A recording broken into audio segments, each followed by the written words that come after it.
Nakapag-relax ka na ba? Saan ka man nagtatrabaho, mapa-opisina man o work from home o mula mismo sa pwesto, sasabayan namin ang break time mo. Sasabayan namin ng mga balita at komentaryo, mga panayam ng mga taong viral ngayon. DZRH Break Time! Raindrops are falling on my head, and just like the guy whose feet are too big for his bed, nothing seems to fit. Those raindrops are falling on my head, and they keep falling. So I just did me some talking to the Isang maulang hapon Pilipinas. like the way Ako po si Deo Macalma. Ako naman, Thea Petro Corpuz. on the job. At narito ang headlines ng ating mga balita ngayong araw ng Martes, Falling 23 ng buwan ng Hulyo.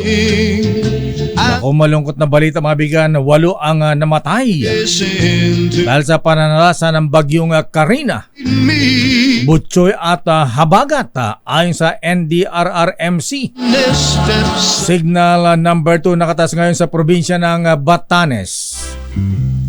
Pasok sa lahat ng opisina ng gobyerno at klase sa Metro Manila, kinansela dahil sa habagat. Ilang bahagi ng National Capital Region, binaha. red cries out, Controversial na video mano ng Pangulong Bongbong Marcos stop the rain na humihitit ng droga. because Napatunang ito ay hindi ang Pangulong Marcos. nothing Batay sa sinagawang digital forensic analysis ng NBI at PNP. Dahil sa masungit na panahon, bilang ng mga barko ng China sa West Philippine Sea na bawasan pa. US Secretary of State Blinken at isa pang mataas opisyal ng Amerika bibisita sa Pilipinas sa susunod na linggo. doesn't mean miles of sea. PAGCOR at iba pang kaukulang ahensya hinamon sa Kongreso na umpisahan na ang crackdown laban sa mga pogo. The rain by complaint. Pondo naman para sa dagdag sweldo ng mga empleyado ng gobyerno, tiniyak ng Department of Budget and Management. Me Problema ng Pilipinas sa ASF, inaasahan ng Department of Agriculture na malulutas ngayong taon. like the guy whose feet Isang chap-chap lady at isa pa nothing natagpuan sa silong ng isang bahay sa Lucena City. my head and they keep falling. So I just did me some talking to the sun. At ngayon sa detalye na ating mga balita, unahin natin ang kalagayan ng bagyong Karina. He's sleeping Umabot na sa 8 kataang bilang naman na iniulat na namatay on my head. dahil sa paghugbit ng bagyong There's one thing, Butchoy at Karina kasama na ang habagat. the blues. Batay sa latest na datos mula sa NDRRMC, 7 ang kumpirmadong namatay mula sa Mindanao. This step 4 dito ay mula sa Zamboanga at isa sa Northern Mindanao at maging sa Davao at Barm. drops keep falling on my Habang sa ngayon ay bine-verify pa ng nasabing tanggapan. the soon beats. Ang isa pang napaulat na namatay mula pa rin sa Barm, Bangsa Autonomous Region in Muslim Mindanao. Stop the rain by Ayon sa report, 4 sa mga biktima ang namatay dahil sa trauma o suffocation matapos matrap sa gumuhong lupa o landslide sa 2 sitio sa barangay Pamukutan sa Zamboanga City. Kaugnay pa rin ang ulat panahon, bahagya pang lumakas si Typhoon Karina habang tumatahak pahilaga sa Philippine Sea. Sa huling monitoring ng Pag-asa nakataas ang signal number 2 sa Batanes, kabilang ang Itbayat, Basco, Mahataw, Huyugan at Ivana. Habang signal number 1 sa nalalabing bahagi ng Batanes, kabilang ang Sabtang, Cagayan, kabilang naman ang Babuyan Islands, eastern portion ng Isabela, northern portion ng Apayao, northern portion ng Ilocos Norte, northern portion ng Aurora, Polillo Islands, Calaguas Islands at northern portion ng Catanduanes. Huling namataan si Karina sa layong 320 kilometers silangan ng Basco, Batanes o 405 kilometers east-northeast ng Apari. Taglay ang lakas ng hangin na aabot sa 140 kilometers per hour malapit sa gitna. Bugsong umaabot sa 170 kilometers per hour na kumikilos pakanluran sa bilis na 15 kilometers per hour. Sa Huwebes pa inaasahang lalabas ng Philippine Area of Responsibility ang bagyong Karina. Raindrops are falling on my head Dahil naman sa bagyong Karina, like the guy whose feet sinuspindi ng Malacanang ang trabaho sa pamahalaan at ganoon din seems to fit mga klase sa lahat na antas sa pampublikong paaralan on my head. And dito sa National Capital Region simula kanina alas 2 ng hapon ngayong araw. I'm talking to the sun. Dahil sa walang patid na pagulan, Said I did. dala ng hagupit ng habagat at bagyong Karina. He's sleeping. Pinagtibay ito sa pamagitan ng Memorandum Circular Number 7 o 57 And they keep on. na pirmado ni Executive Secretary Lucas Bersamin. I know. Sa kabilang ito, ang mga ahensya naman ng pamahalaan na nagbibigay ng emergency services Won't it ay hindi kabilang sa mga suspendido ang pasok.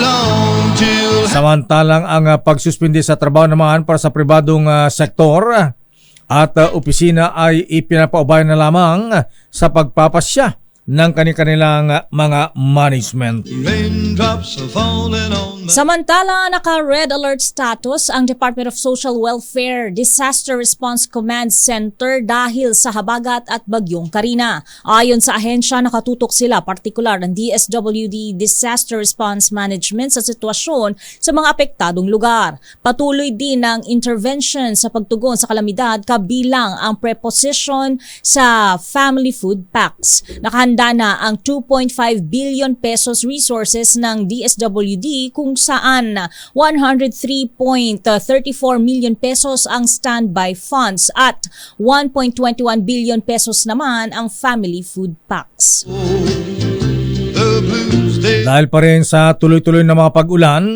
won't defeat nakaranas ng pagbaha ang ilang lugar dito sa Metro Manila.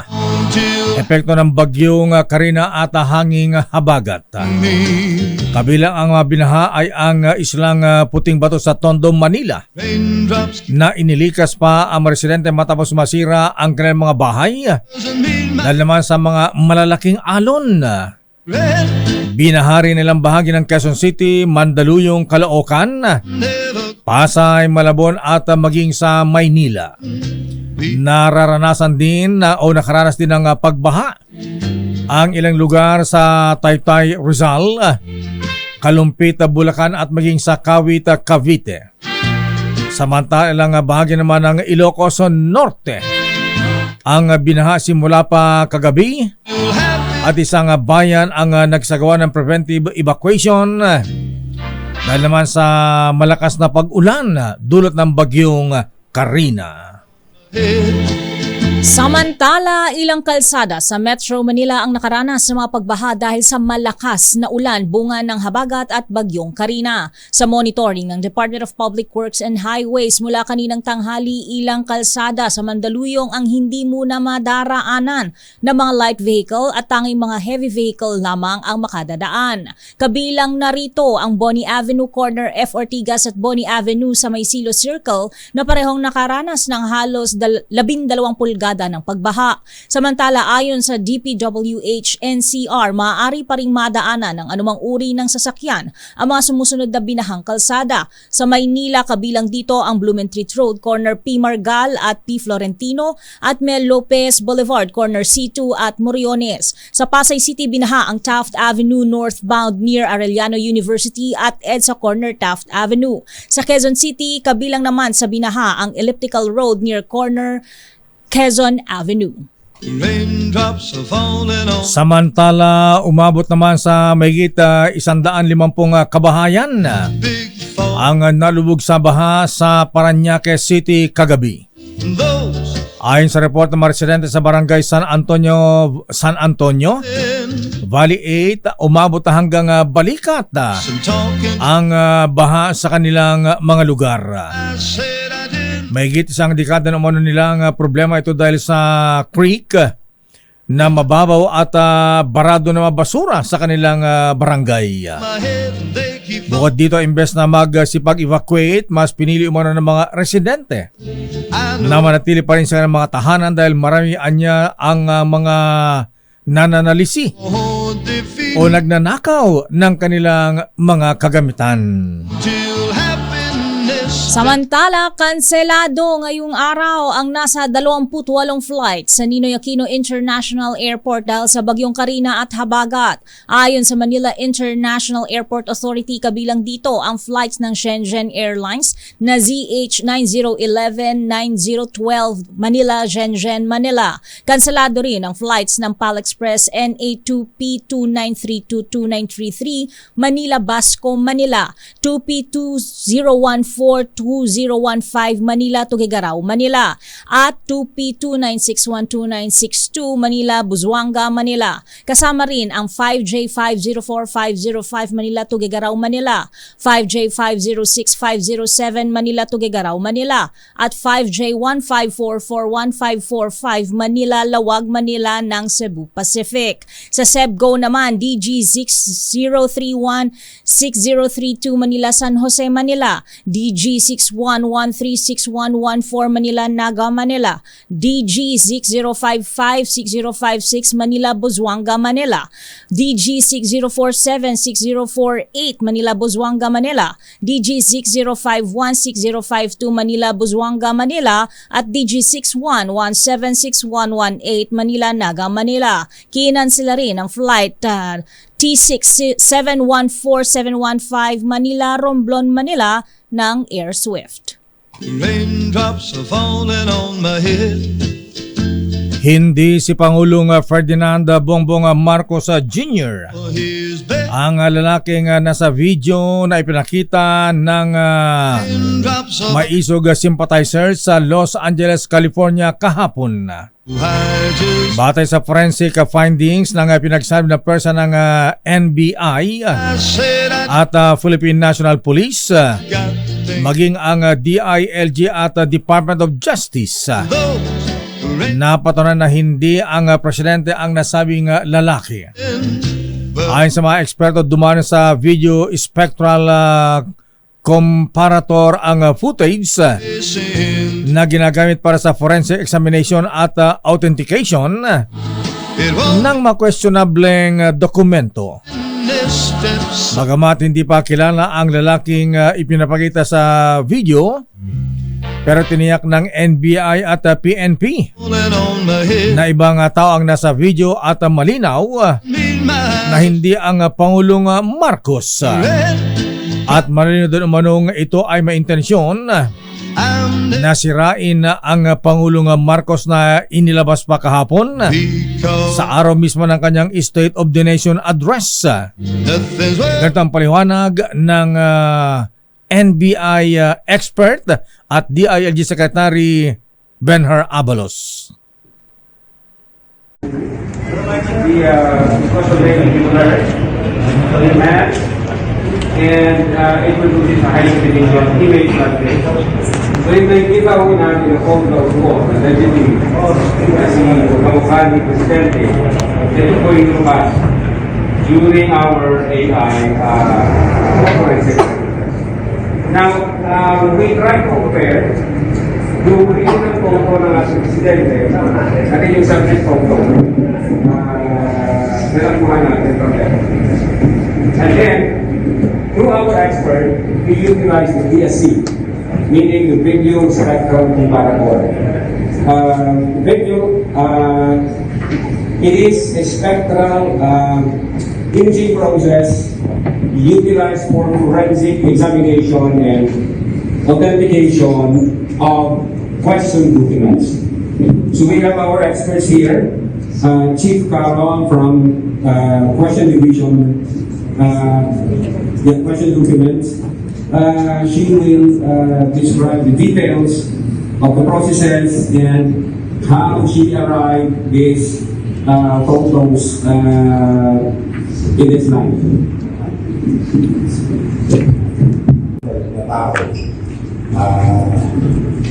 Kaya kami agad ay nag-join forces nandito po sa ating si SIA Secretary Del Harapalos, ang GPMP po, at ang aming Undersecretary sa DOJ. Kami po ay nagtulong-tulong upang ma-examine ang video na kumakalat at kami po nagkaroon ng forensic findings tungkol dito. At itipresenta po namin sa inyo yun based sa aming alam. Video sent to us from our cyber division. It was submitted to laboratory examination using the spectral profiler and the forensic image analyzer, using different wavelengths of light and different sources of light. In this case, we use the white light for the first two images, particularly focusing on the ear as it appears on the photograph of the president and on the ear of the unidentified man. Ang ginapaglilinaw ng NBI na ang kumakalat na video ay ibang tao at hindi ang Pangulong Bongbong Marcos Jr. And on my head, Babalikan natin lang pang detalye ng ating mga balita. did me. Ang PAGCOR abay hinamon ng Kongreso I said, na simula na kaagad ang crackdown laban sa mga pogo. he's sleeping. Uy, good news sa mga empleyado ng pamahalaan. Raindrops Yung pondo para sa wage increase na mga government employees tiniyak naman ng Department of Budget and Management. the blues, they Samantala isang chap-chap lady at isa pa defeat me. natagpuan It won't inilibing sa silong na isang bahay sa Lucena City. me. Ang detalye ng mga balitang yan sa ating pagbabalik sa ating palatuntunang Break Time. RH Break Time. Oras Mr. Cesar Lee at Mr. Michael is my guy. Alas 4:26. Raindrops are falling on my head. Oras ganap na alas 4:32. Feet are too Balikan natin ang detalye ng ating mga balita. Standby sa ating mga reports. Standby Let mula sa Malacanang. falling on my head. Standby Raymond mula sa Senado. Standby Milky High mula naman dyan sa Kamara de the Representantes. sun. Standby din sa update sa kalagayan ng bagyong Karina mula sa Pag-asa. Got things. Samantala nakatakdang dumalaw sa Pilipinas Rain, si United States Secretary of State Anthony Blinken at US Secretary of Defense Lloyd Austin I know. sa July 30, araw ng Martes. In to greet me. Batay sa anunsyo ng Department of Foreign Affairs, may pagpulong dala opisyal ng Amerika sa kanilang counterparts. Subdue. Dito na sina Foreign Affairs Secretary Enrique Manalo at Defense Secretary Gilbert Teodoro Jr. Falling on my head. Ito'y para sa ika-4 na Philippine-US Foreign and Defense Ministerial Dialogue Turning. o yung tinatawag na 2+2 Dialogue. Call Inasang pag-usapan dito ay kung paano pa mas palalawigin ang alyansa ng Pilipinas at Amerika upang suportahan isang rules-based international order. Kinumpirma rin ng DFA na asahang nasa agenda ang pagpapalakas ng economic ties, it won't be long. broad-based prosperity at mga solusyon sa kasalukuyang mga regional at global security challenges. Rain. Kasama na ang West Philippine Sea. Speaking of West Philippine Sea, Lakay, dahil sa masungit na panahon, nag-aalisan na sa West Philippine Sea ang mga barko ng China. Sa katunayan, mula July 16 hanggang July 22, nasa 80 na lang mula sa dating halos 100 ang dami ng Chinese vessels sa West Philippine Sea. Ayon kay Philippine Navy spokesman for West Philippine Sea Rear Admiral Roy Vincent Trinidad, naitala kahapon ang pinakamababang bilang ng mga barko ng China sa West Philippine Sea ngayong taon. panahon. Sinabi ng opisyal na sa isang pagkakataon ay umabot sa 150 Chinese vessels ang namonitor sa naturang teritoryo ng Pilipinas. Ipinahayag ni Admiral Trinidad na umpisa nang maging masungit ang panahon ay nagsialisan na ang ibang barko ng China sa West Philippine Sea, kabilang sa Bajo de Masinloc, Ayungin Shoal at Pag-asa Islands. Raindrops are falling on my head. Samantala, sisikapin ng PAGCOR na masunod Guy's feet are too ang timeline na ibinibigay ni Pangulong Bongbong Marcos to fit para sa total ban ng pogo sa Pilipinas. on my head. And they Ayon kay PAGCOR Chairman and CEO Alejandro Tenco, just did. marami pang kailangan pag-aralan sa pagpapatigil ng operasyon And I ng pogo, legal man o hindi. Narito si Chairman Al Tenco ng PAGCOR. Meron po tayo dapat din pag-aralan. Meron po kasing mga legal na mga may lisensya sa pangkasalukuyan. Yun ang titingnan natin kung yung ba'y kasama doon kaagad sa nasasabing wala ng POGO by 2025, January 1, effectively, ano po? Bukod dito ay kasama rin anya sa ikinukonsidera ang mga special BPO falling on my head. na binigyan nila ng lisensya. Paliwanag ni Tenco walang kinalaman sa operasyon ng pogo sa bansa, pero sila ang mga nagsisibing customer service agent I'm na mga gaming company sa Amerika, Canada at maging sa Europa. 'cause I'm free. Samantala, dapat simulan na ang crackdown at pagpapahinto sa operasyon ng mga pogo, lalo na ang mga iligal, matapos ipag-utos ni Pangulong Bongbong Marcos sa kanyang SONA ang total ban. Ayon kay Surigao del Norte Representative Robert Ace Barbers, kabilang sa mga ahensya na inaasahan niyang agad na mangunguna sa crackdown ng PAGCOR, DFA, DOJ, Bureau of Immigration, Anti-Money Laundering Council, DOLE at iba pa. Pero iginit ni Barbers, hindi sapat ang pagpapalaya sa mga pogo at pagbabawal sa kanilang operasyon sa bansa. Dapat lang anya napatawan ng kaso at maparusahan ang mga lumabag sa batas na sangkot sa iba't ibang uri ng krimen. Those raindrops Standby sa ating mga reports, si Standby Pag-asa. Nasa ating linya si Assistant Professor Benjamin Velasco ng UP Diliman School of Labor and Industrial Relations. got things done. Alamin natin kung ano ang kanyang pananaw sa naging SONA ng Pangulong Marcos, Raindrops lalo sa larangan ng paggawa falling. at ganoon din sa mga manggagawa. I know. Professor Velasco, sir, magandang hapon po sa inyo, Professor. Magandang hapon din sa iyo at saka sa inyong mga tagapakinig. Ayan, Professor Velasco, sir. Ano po natugunan ba ng SONA ng Pangulong Marcos ang problema natin sa larangan ng paggawa, labor and industrial relations? Oo, masugid ako nakinig kahapon doon sa SONA ni Pangulong Bongbong Marcos. May mga bagay na parang like, meron din naman yung mga bagay na don't like, mga okay at hindi okay. Halimbawa, nadinig ko sa kanya na sabi niya ay meron tayong war on drugs pero bloodless. Tingin ko okay yun eh. Mawala na yung patayan ng mga di umano ng laban. Dalawa, nabanggit niya yung pagpapatigil sa mga pogo. Tingin ko yung ating mga kababayan na natutuwa doon. At siguro pangatlo ay nabanggit niya yung diplomatikong solusyon dito sa tension sa West Philippine Sea. So bilang isang mamamayang Pilipino, tingin ko ito yung mga bagay na magandang pakinggan.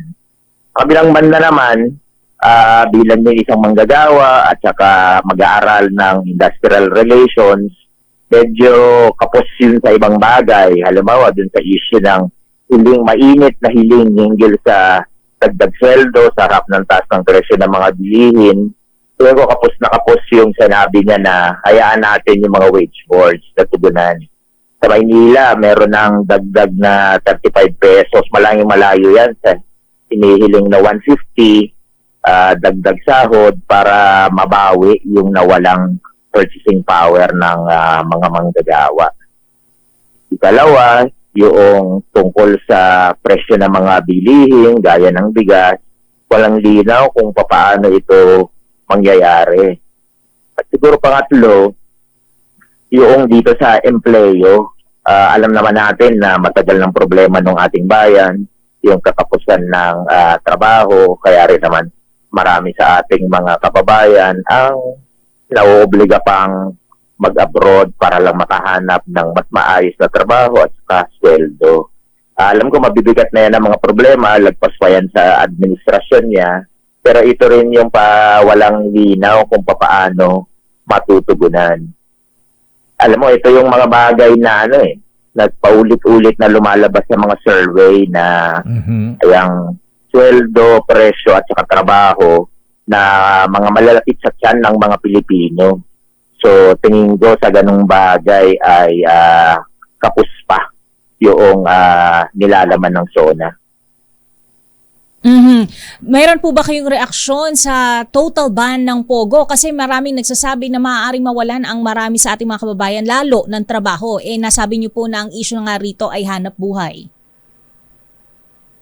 Oo, tama naman yun. Pero alam mo, yung trabahong Pogo kasi kaakibat ng mga negatibong mga bagay, di ba? So parang may social cost itong Pogo.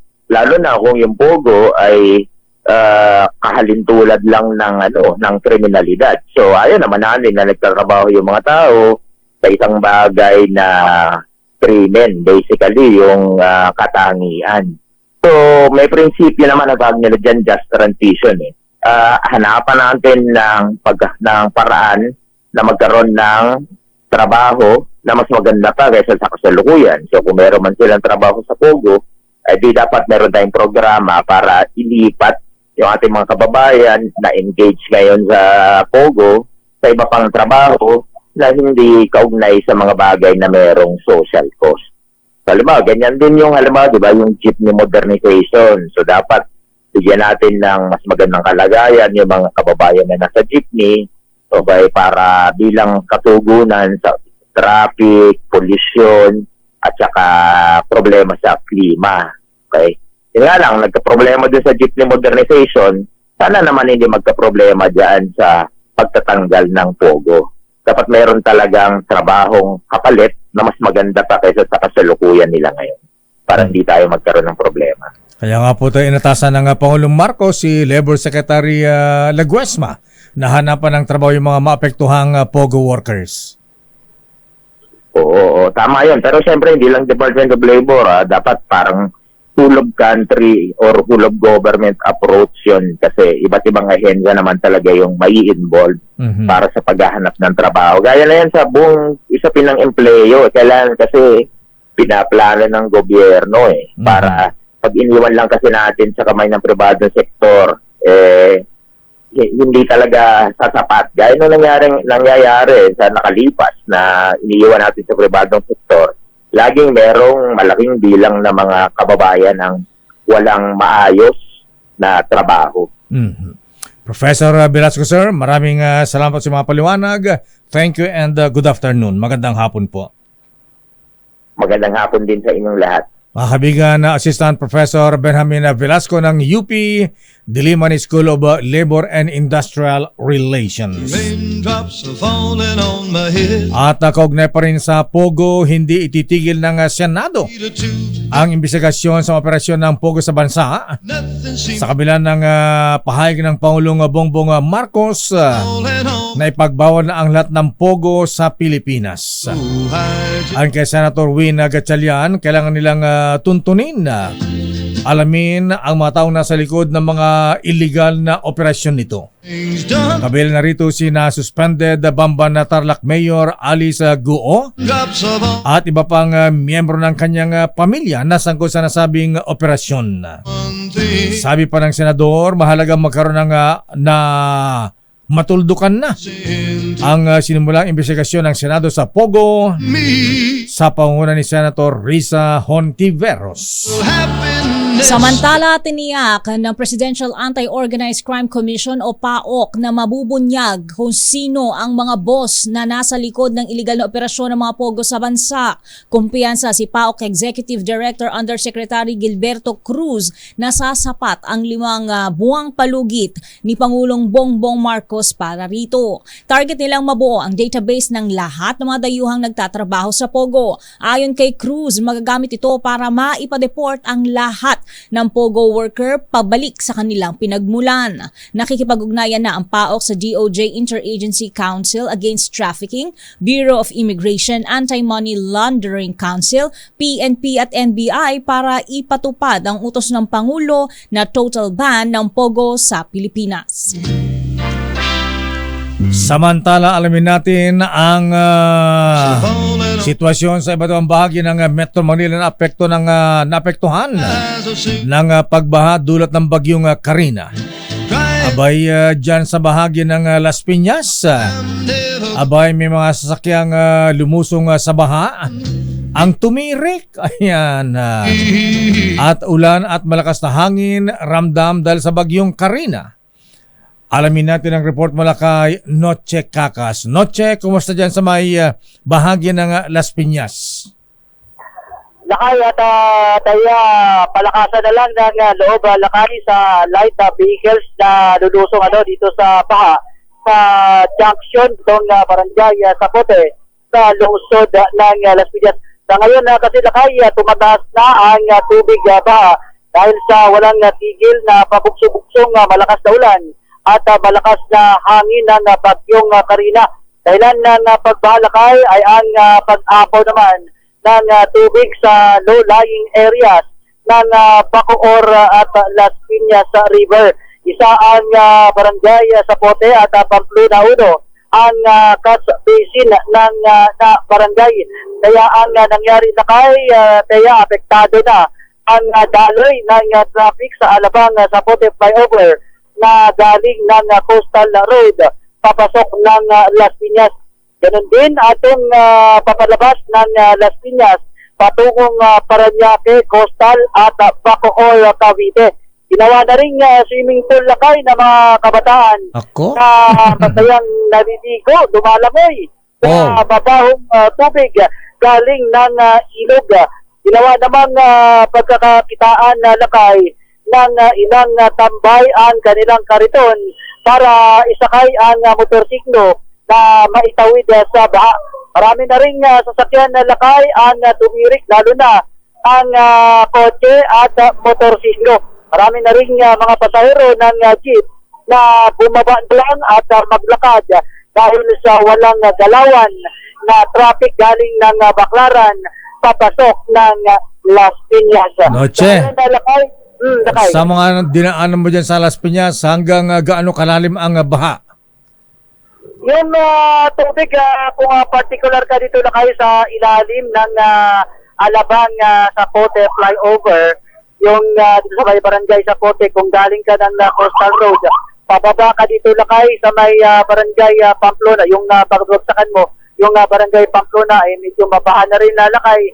Tapos yung ilalim ng flyover, mataas na rin hanggang tuhod na rin lakay yung tubig ba, kaya nga gaya ng nabanggit ko, palakasan na lang ng mga light vehicles kung sila ay susuong dahil kanina ay maraming tinangkang tumawid dito sa ilalim ng Alabang Sapote flyover, pero hindi kinaya lakay, tumirig sa gitna at hinila na lang kanina ng ilang mga sasakyan na tumulong yung matataas na sasakyan dahil para hindi pagdadurog. Kasi ang problema din dito lakay, walang sumisita dito sa mga kabataan na lumalangoy, kaya delikado, peligro, dahil kung hindi mapansin kung mga sasakyan na mabilis na dadaan, siyempre yung gasinador din lalakay, lalakasan nila yon. Pag hindi sila mapansin, masagasaan itong mga bata kanina, sinita na rin natin yung ilang mga kabataan at umahon na rin. Pati yung nanay, hinahanap na rin itong mga kabataan na ginawang swimming pool itong bahalakay at kaya. Okay, maraming salamat, Noche Cacas. Ayon sa 27, Noche Cacas sa DCRA, una sa Pilipinas, una sa Pilipino. Pumapatak na naman. Sampang report mula kay Let Narciso. 1,500 kadiwa target mabuksan sa susunod na 3 taon. Idetalye mo RH14 Let Narciso, Miss Left. Kaya na i-level up ng Department of Agriculture ang kadiwa stores para maging permanente na. Sa post-SONA discussion, sinabi ni Agriculture Secretary Francisco Chunaurel na target nilang makapagbukas ng 1,500 kadiwa sites sa buong bansa sa susunod na 3 taon. Ito ay para maging traditional na siyang tindahan, imbes na pop-up stores o pasulpot-sulpot lang. Sa ganitong paraan, mas maraming mapagsisilbihan ang buwan munisipalidad sa buong city.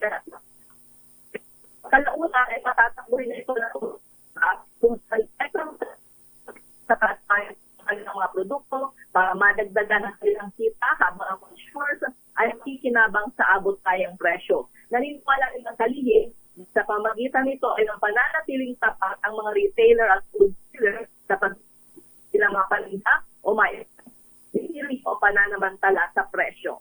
So sila para sa DRH, una sa Pilipinas, una sa Pilipino. Pumapatak na. Maraming salamat, Miss Let mula sa Malacanang.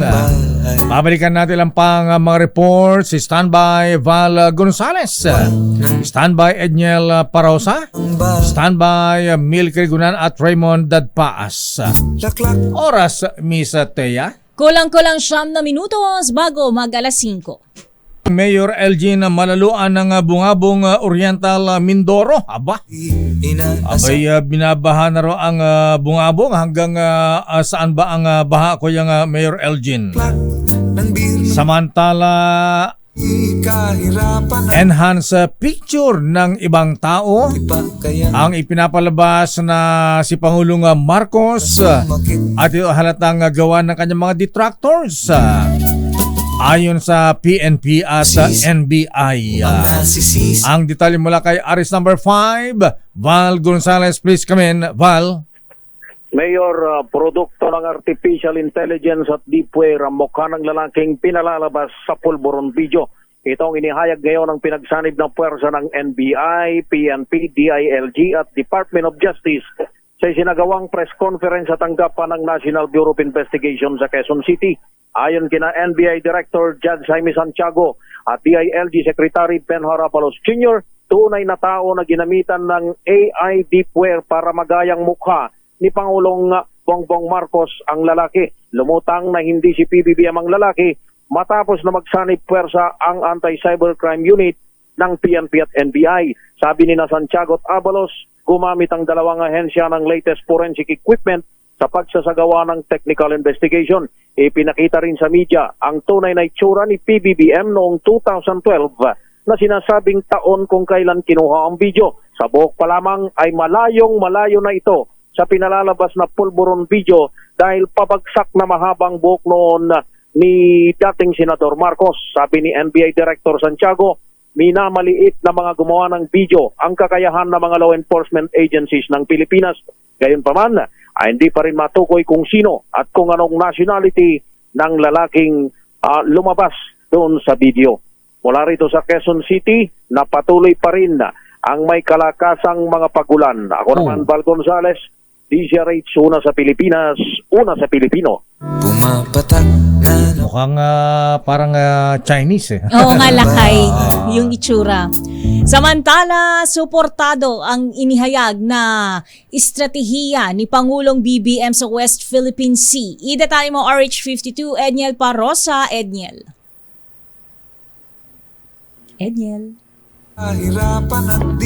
Wala. Edniel Parosa. Langay at Miss Dea, buo ang pagsuporta ng salutahang lakas ng Pilipinas sa estratehiya ni Pangulong Bongbong Marcos sa West Philippine Sea. Yan ang inihayag ni AFP Chief of Staff General Romeo Bronner Jr. matapos bigyang diin ng Presidente ang territorial defense at ang pag-iit sa karapatan ng bansa sa nasabing karagatan sa kanyang ikatlong State of the Nation Address. Ito ang unang beses na binanggit ng Presidente sa kanyang zona ang mga katagang West Philippine Sea. Ayon kay General Bronner, patas ng pagtingin ni PBBM sa isyu kung saan tuloy ang pagpapahupa ng tensyon sa pamamagitan ng diplomasya, pero gayon din ang pagbuo ng alyansa naman sa mga like-minded o nasyong may isang pagkilala sa international law. Ikinatawa ng AFP ang pagkilala ni Marcos Jr. sa kanilang mga napagtagumpayan kontra terorismo kasabay ng pagtutok ng mga sundalo o paglipat ng tutok sa external defense. Sa iulay naman pahayag, sinabi ni National Security Advisor Eduardo Anyo na hindi patitinag ang bansa sa mga military o economic might ng sinuman sa paggampan ng tungkuling protektahan ng bayan. Samantala, binabalik natin ng mga sundalo. Inayarito naman ang Philippine Air Force, ang Tactical Operations Wing Northern Luzon, at Tactical Operations Group 123 para umalalay sa humanitarian assistance sa gitna pa rin ng pananalasa ng bagyong Karina. Ito, si Edniel. Nagulat, yes, lakay. Nasaan ka at kumusta ang kalagayan ng panahon dyan? Walang puklat, lakay at Vizcaya ang pag-ulan dito sa border ng Quezon City at San Juan area. Mula kaninang umaga, lakay, nung tayo magsimulang lumabas, hanggang sa mga oras na ito, ay halos walang patid yung pag-ulan, pabugso-bugso yung lakas niya. At hanggang ngayon ay malakas yung buhos ng ulan dito sa binabanggit area. Okay, maraming salamat, Edniel. Ingat ka dyan. Balik sa inyo, lakay at Vizcaya. Samantala, investigasyon ng Kamara laban sa illegal operations ng Pogo, tuloy pa rin. Ang detalye mula kay Aris number 12, parang senado rin, ha?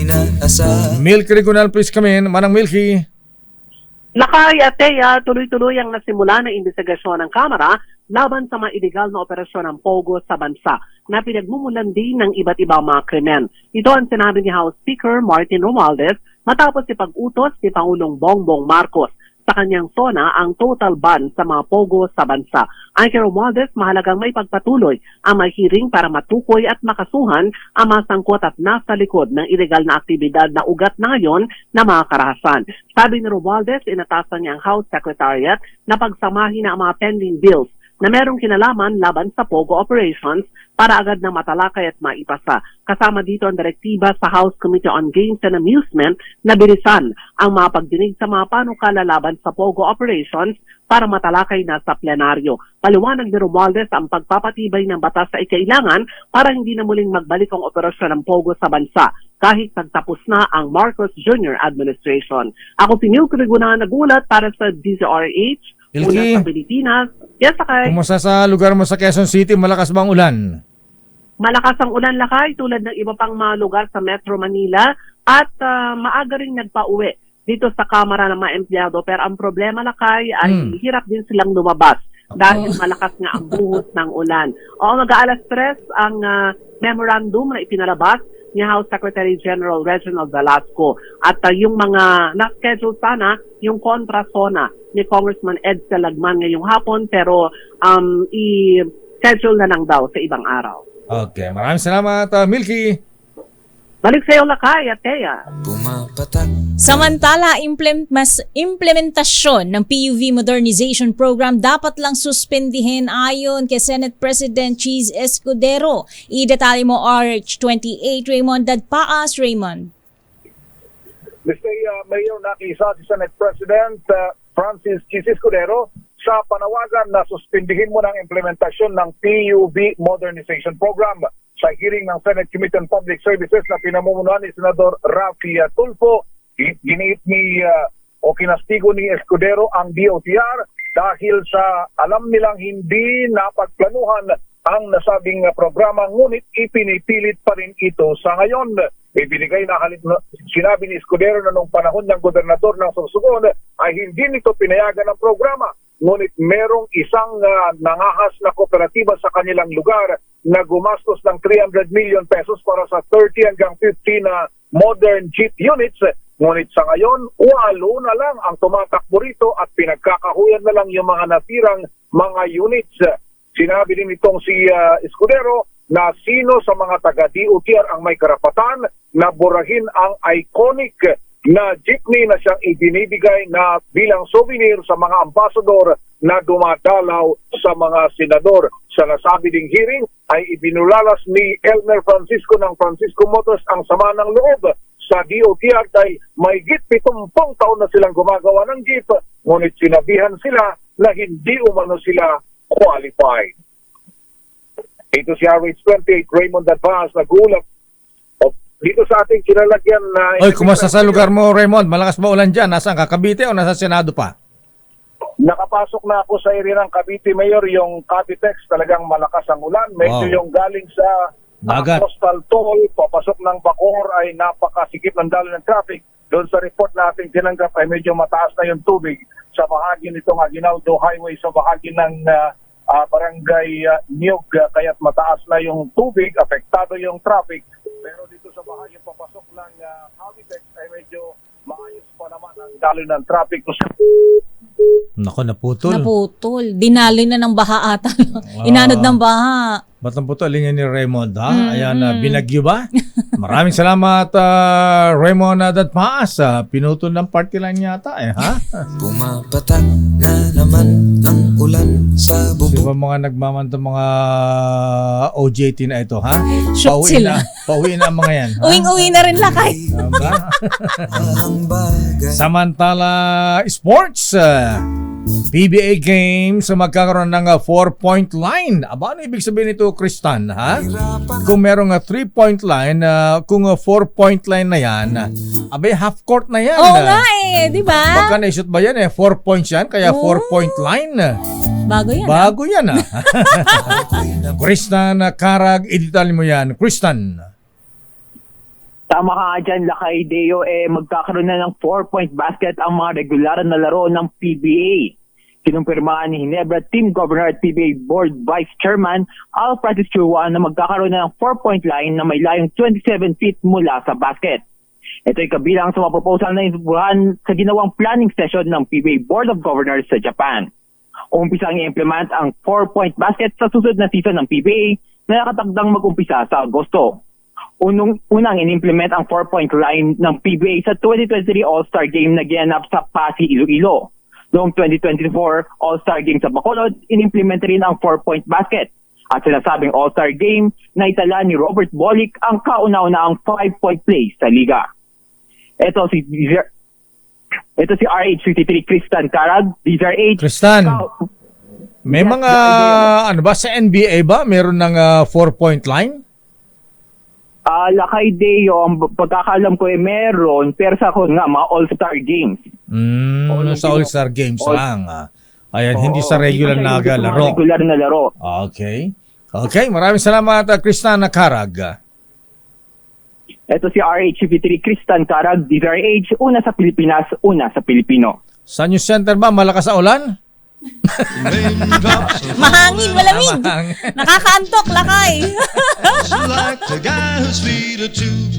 At yan ang, maraming salamat Mr. Michael Ismaygay para sa mga nag-abang ng palitan ng dollar. How much? Mga misis, nagsara po ang trading sa halagang 58 pesos and 43 centavos laban sa isang dollar. Wow! Pataas ng pataas. At yan ang kabuhan natin palatuntunan ng break time. Ako po si Deo Macalma. Ako naman, Thea Petra Corpuz. Ingat-ingat po. Stay safe. Ayan, maulan. Kung lalabas ng, kung wala rin lang kayong pupuntahan, huwag na kayo labas ng bahay, ha? Tulog na lang tayo. Tulog na lang tayo. Tamad na lang Netflix. Mga balansyadong balita, susunod na Chairman of the Board, Henry Uret, Miss Kay, Karen Oyong. Bye-bye. Ingat.